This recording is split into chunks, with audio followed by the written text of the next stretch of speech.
Hello guys, naday home service guys. Ug ang location ani sa Haklopan, Campo 3. Diri sa may ecotourism. Ug kini day guys, ang problema sa washing ani kay ang iyaha ragyong timer kay naharos man gyud ni siya guys. So ang kuan ani need jud ni siya og replacement ani guys.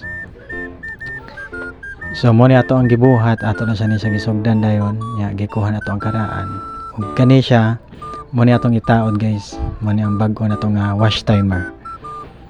Ato na siyang dali ra na pagtaod guys, screw lang na nato siya, then i-connect din nato ang kaning mga wires niya. Bali 3 wires na ni siya guys, straight type nga wash timer, kay duha man na kaklase na straight na sa slant. So kani siya nga klase guys kay straight type ra siya nga timer. Unya pag gumana na guys, ato din siyang i-terminate ang iyang mga wires. So kana siya, tulo na siya ka wires, ang isa kay common, ang duha kay for the capacitor.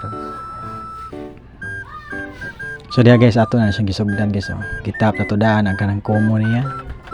Muna ang kanang linya niya gikan sa cord.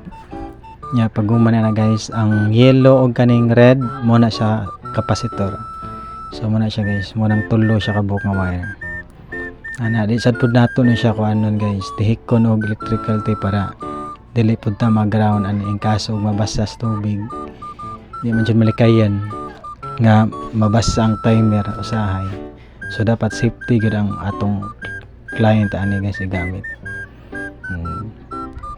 Gumana na guys, gitaod na nako balik ang cover guys. Testingan din na guys kung mugana ba siya.